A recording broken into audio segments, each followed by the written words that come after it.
Ես խնդրել եմ եւ հրավիրել եմ այսօր տաղավար Սաղմոսավանքի հոգեոր հովիվ Տեր Փարեն Կահան Արաքելյանին։ Օրհնեցեք Տեր Հայր ջան, շնորհակալ եմ հրավերս ընդունելու համար։ Աստված օրհնի, ես եմ շնորհակալ հրավերի համար։ Տեր Հայր, կարճ անդրադառնանք նրան, ինչ որ այսօր է տեղի ունեցել, հա, որովհետեւ մենք նստած հետևում ենք ինչ որ լուրերի, մեկ էլ հանկարծ խորհրդանի փոխոսնակը խրող ձայնով նախ գրառումները անում Տեր Օշինին, ձեր հոգեոր եղբորը Սաղմոսավանք ծառայող 4 քարոզներ, դաստիարակչական տոներով, հետո նաև լայվ է մտնում, ասում է եկա, տեսա Տեր Օշինին եւ այլն։ Դուք տեղյակ եք, ինչի մասին է ընդհանրապես այդ ամենը։ Ես ինքս ներկա եմ եղել այդ զրույցին, պարոն Ռուբինյանը, որ այցելեց մեզ։ Ես ուզում եմ ասել անպայման մեր դիտողներին, որ միշտ ենք ասել այս մասին, որ հայ առաքելական Սուրբ եկեղեցին երբեք չի զբաղվում քաղաքականությամբ, մանավանդ իր այցելուներին ինքը երբեք չի զատում քաղաքական հայացքներից ելնելով, ինչի մասին այսօրվա դեպքներ, այսօրվա միջադեպքներ, մենք հանդիպեցինք, մենք ասացինք պարոն Ռուբինյանին, որ մեզ համար կարևոր չէ, թե այցելուն պսակադրվողը կամ մկրտվողը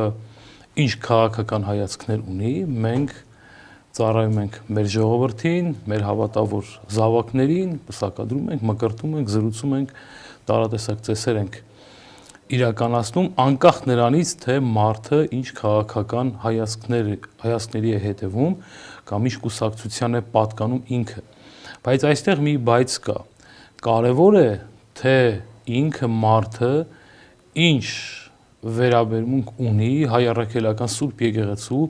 կանոնների, հայ առաքելական Սուրբ եկեղեցու նիստուկացի նկատմամբ։ Մենք մեզ մոտ այցելող բոլորին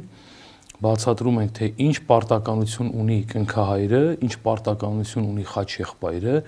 ինչ պարտականություններ ունեն մկրտվողները կամ պսակվողները։ Եթե հայ առաքելական Սուրբ եկեղեցու կանոններին որևէ չհամապատասխանող կամ բացասական վերաբերմունք ենք նկատում, մենք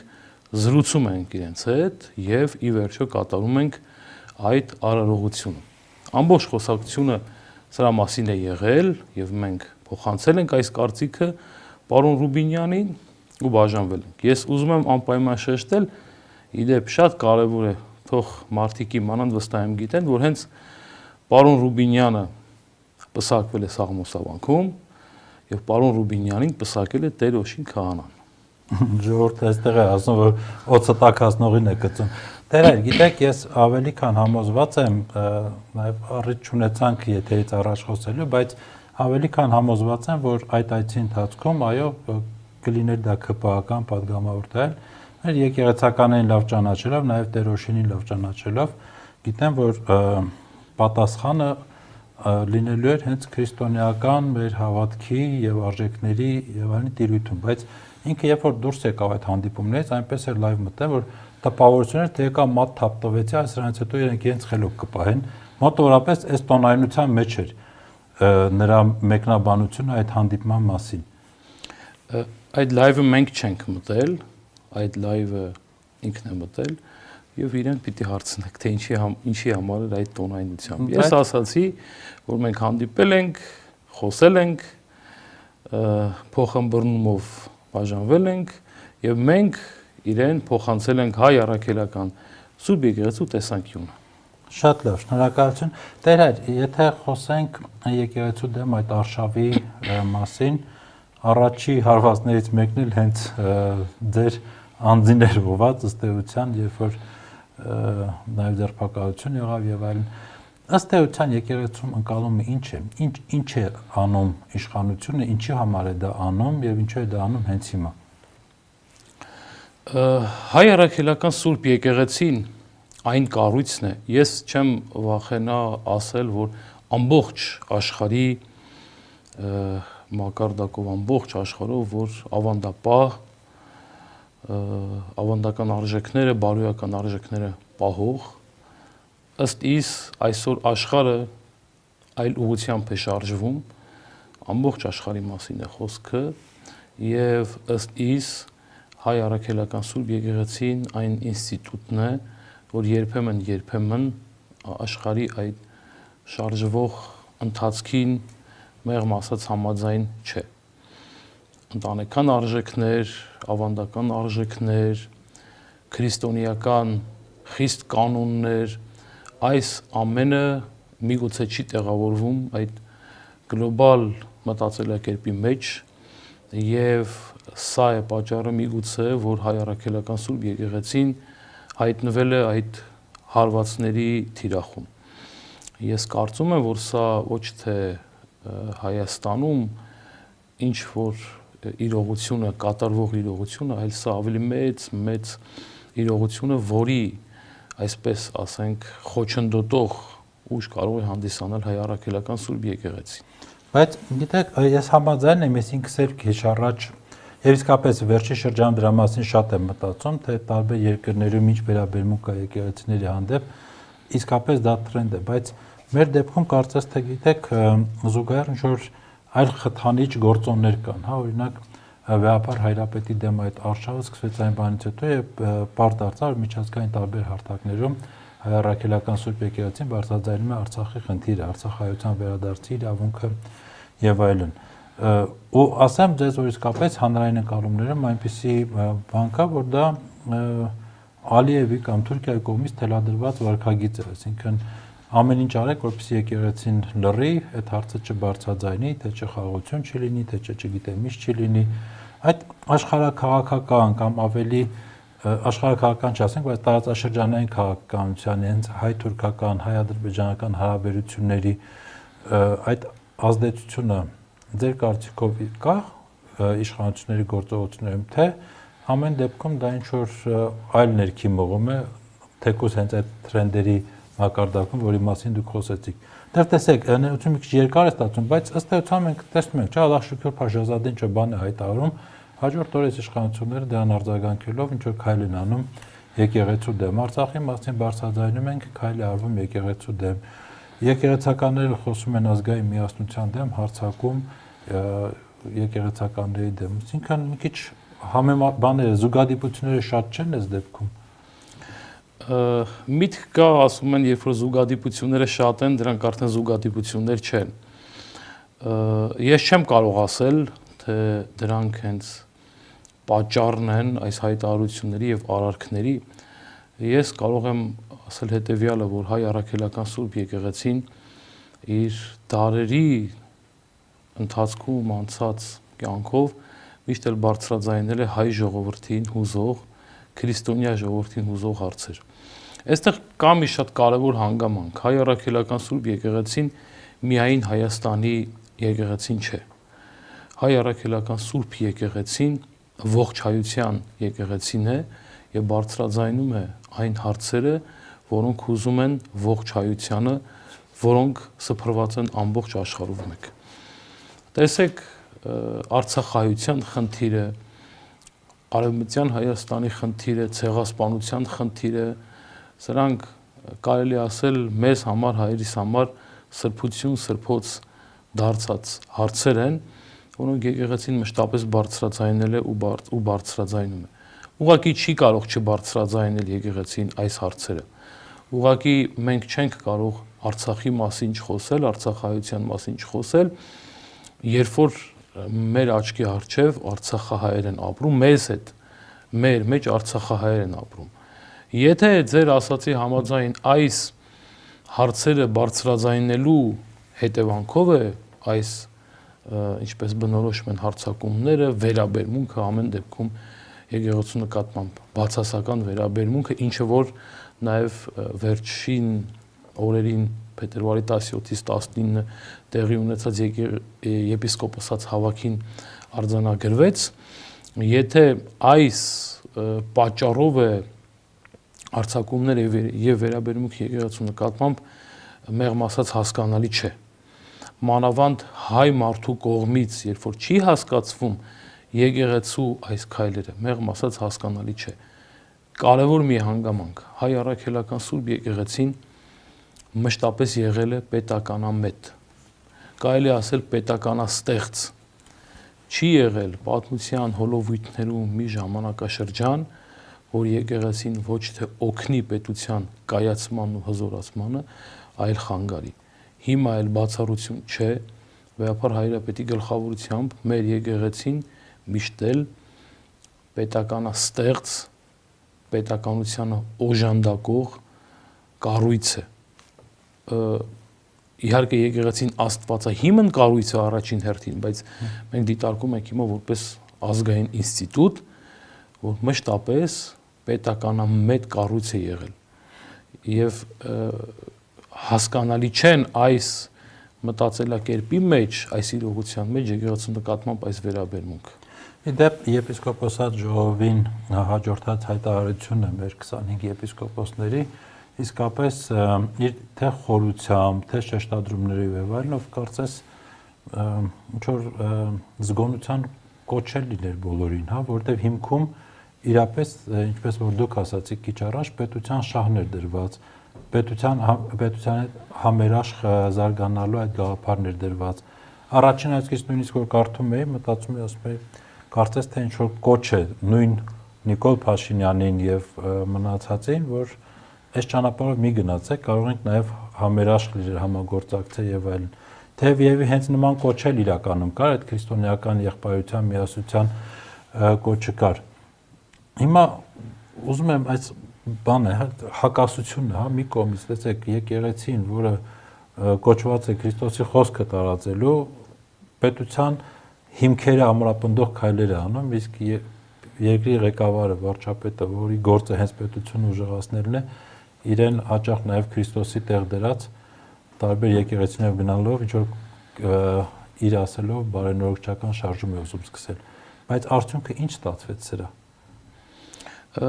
Տեսեք, ձեր հարցի մեջ մի քանի շերտեր կան, նախ այդ բարենորոգչության հարցերը շատ են, չգիտես որտեղից սկսես։ Բարենորոգչության մասին մենք շատ ենք խոսել։ Խոսենք եպիսկոպոսած հավաքի այս հայտարարությունից, որ տարածվեց։ Ինքս մի քանի անգամ կարդացել եմ հայտարարությունը եւ շատ ուսուցողական, շատ իմաստուն, քրիստոնեական ոգով ներծծված հայտարարություններ։ Եվ չենք զարմանում, որովհետեւ այնտեղ հավաքված մեր եպիսկոպոս հայրերը հոգեվորական են եղել այն ժամանակ, երբ որ մենք աշակերտ ենք եղել կամ ծնված չենք եղել, ճանապարհ անցած եպիսկոպոս սրբազան հայրեր են եւ չենք զարմանում այդ իմաստուն հայտարարություն։ Շատ կարեւոր է, որ եպիսկոպոսած հավաքը նախ միասնական էր։ Ժողովուրդը տեսավ, քրիստոնյա մարդը տեսավ, որ այնտեղ ոչ միայն էջմիածիններ ներկայացված, այլ էջմիածին, Անտիլիաս, Կոստանդնուպոլիս եւ Երուսաղեմ եւ բոլոր մեր եւ վեհապար հայրապետի գլխավորությամբ Արամ վեհապարը, Կոստանդնուպոլսի պատրիարքը եւ Երուսաղեմի պատրիարքը իրենց ուղերձներով հանդես են եկել։ Սա ամենաառաջին կարևոր բանն է, որ բոլորը տեսան ավելի մեծ միասնականության գործընթաց արդյունքում ստացանք։ Եկեղեցին միասնական է։ Երկրորդ ինձ համար շատ կարևոր է, որ շատ հստակ դրված էր, թե եկեղեցին ինչ է։ Ով է հիմնել եկեղեցին, Հիսուս Քրիստոս է հիմնել եկեղեցին։ 1000 ընդհատեմ, բայց ես հասկանում եմ ինչու էր այդ կետը դրված, հա, որովհետև Կարգալույծ Արված Սարոյանը, Արման էր կարծեմ անունը, ինքը ասում է, որ եկեղեցին առաքյալներն են հիմնել եւ այլն, այսինքն ոչ թե ինչ-որ բաներ էր հայտարարում, որոնք ըստ էության դուրս էին մեր կանոնից։ Եկեղեցու հիմնադրման մասին, այսինքն հասել էինք նա, որ եպիսկոպոսները ստիպված են դավանաբանական ճշմարտությունները, որ 1700 տարվա ժառանգությունն այսօր նորից արձանագրել։ Եկեղեցու պատմություն առարկան անցած ամեն մի տարական գիտելիք ստացած աշակերտ գիտի այն, ինչը որ այսօր հայտարարեցին եպիսկոպոսները։ Այսինքն մեր եկեղեցին հիմնել է Հիսուս Քրիստոս, ամեն մեկը որ գնա Սուրբ Էջմիածին, Վաղարշաբաթ քաղաք, այդ տեղը որտեղ Հիսուս Քրիստոս ցույց է տվել, որտեղ պիտի կառուցվի Մայր տաճարը, կարող է ծնկի իջնել եւ համբուրել։ Սա պարզ ճշմարտություն է, բոլորը գիտեն։ Հենց Էջմիածին բառը ես միշտ ասում եմ, չկա մի քաղաք աշխարհում, ես ամեն դեպքում չգիտեմ, որ քաղաքի անունը լինի նախադասություն։ Էջմիածին, իջավ միածին։ Քաղաքի անունը նախադասություն է եւ սուրբ նախադասություն։ Ուրեմն սա այսպես, ուրեմն ասպես թե ինչ է եկեղեցին։ Հետո եպիսկոպոսած հավաքի հասցեատերերն էին շատ հետաքրքիր։ Ուներ հստակ հասցեատեր էր եպիսկոպոսած հավաքը իշխանությունը, եւ ինձ համար շատ կարեւոր էր հետեւյալ բառը, որ առանց վերջնագրերի խոսեք։ Մշտապես վեհապար հայրապետը եւ ամբողջ եկեղեցին մենք մեր պարս քահանայական ծառայության մեջ ասում ենք, եթե ուզում եք երկխոսել, նախ չպիտի վիրավորենք իրար։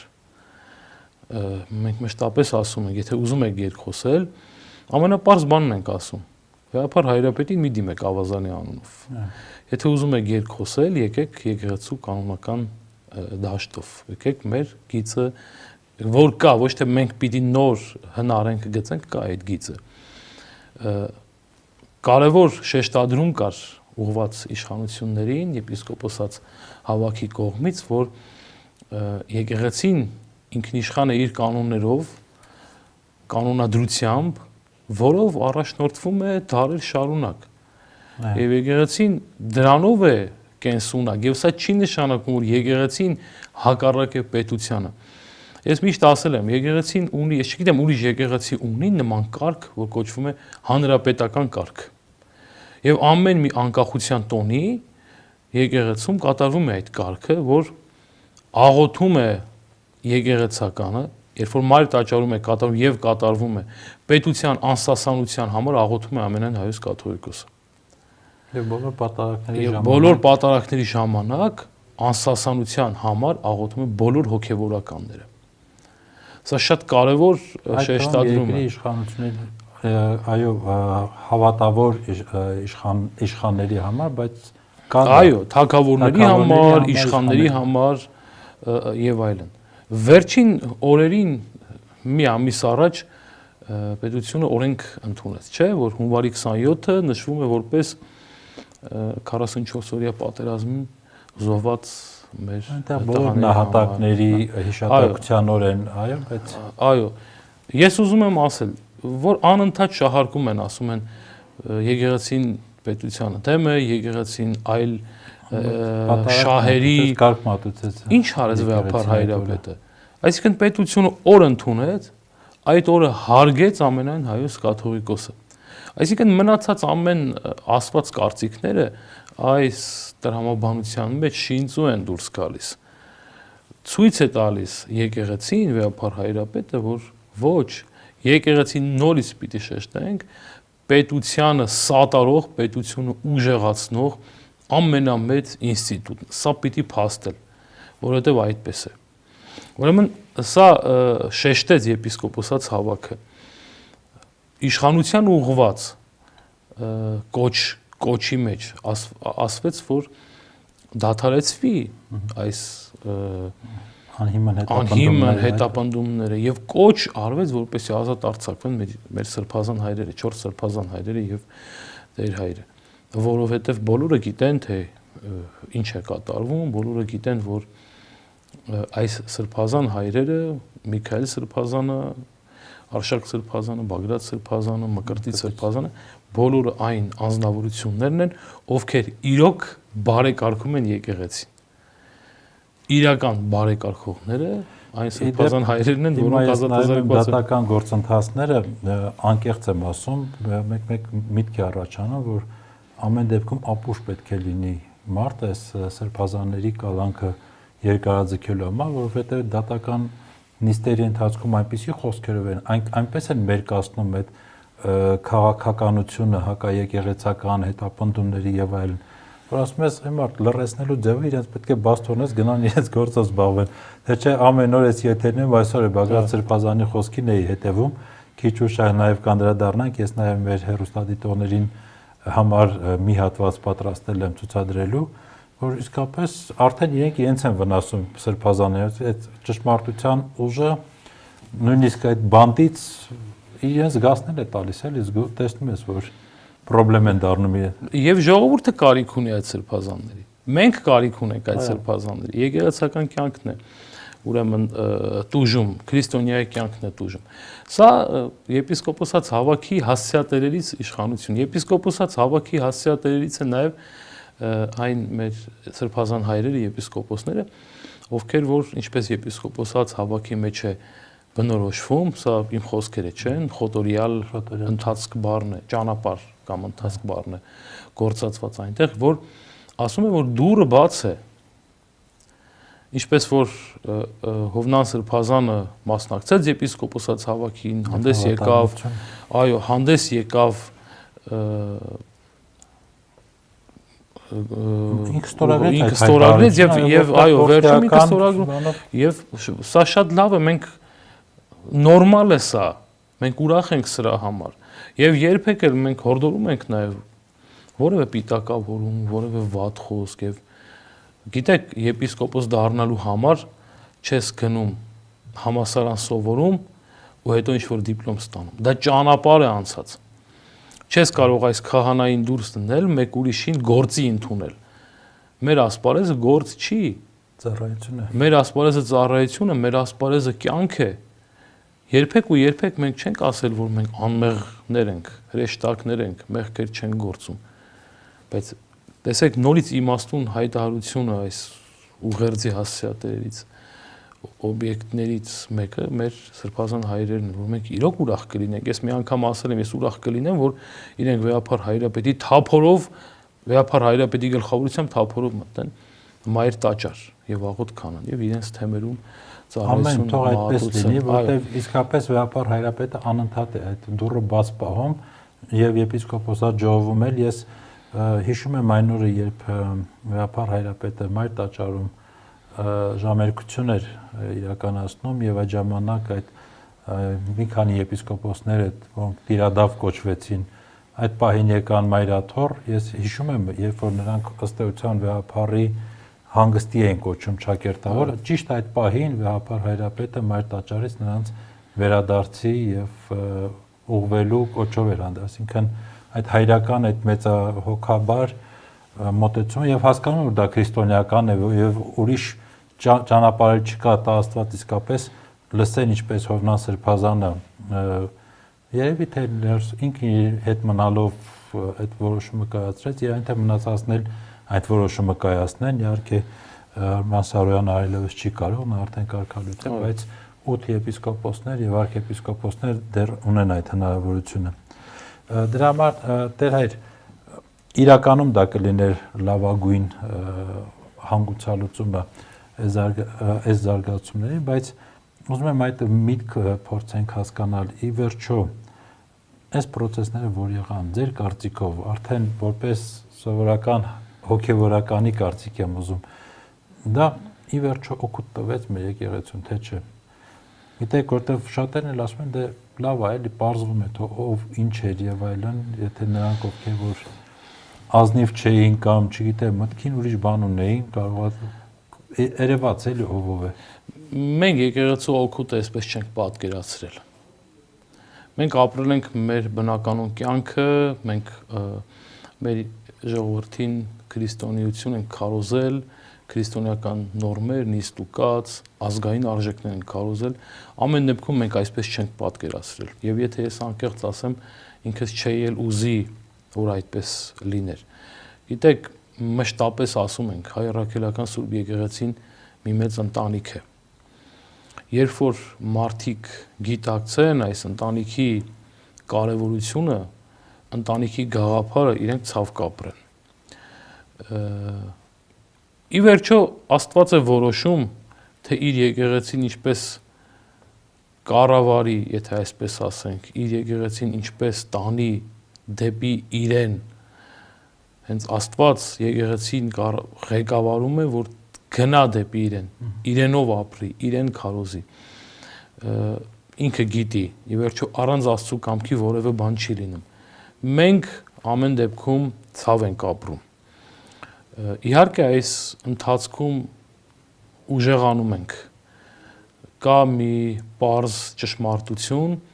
որ աշխարհիկ մտածելակերպի մեջ չի տեղավորվում, որ եկեղեցին հզորանում է հալածանքների ժամանակ, ուժեղանում է հալածանքների ժամանակ եւ սա եղել է քրիստոնեական պատմության ամբողջ ընթացքում։ Ըստ էության այդ նույն հալածանքների շնորհիվ է որ քրիստոնեությունը տարածում գտավ ամբողջ աշխարհում մեջ։ Այո, որովհետև քրիստոնեության առաջին դարերում, երբ որ մի քրիստոնյա, Քրիստոսին հետևող մարդ սուրբ նահատակվում էր, իր այրունը սերմ էր դառնում բազում քրիստոնյաների ծնունդի։ Մենք չէինք ուզում, որ այսպես լիներ, բայց հիմա այս խնդրի մեջ ենք, այս ցավի մեջ ենք, եւ սա, եթե պատկերավոր ասենք, փոթորկի ու մեծ քամու է նման, կանցնի այդ փոթորիկը։ Ամենաուժեղ փոթորիկներն էլ անցնում են։ Ուրեմն Երանի այն մարդուն, որ պինդ կմնա ու ավելի ուժեղացած արմատները գխերի քրիստոնեական հողի մեջ։ Շնորհակալություն Տեր հայր, շատ շնորհակալ եմ այս ուժամին հյուրընկալելու եւ հարցերին պատասխանելու համար։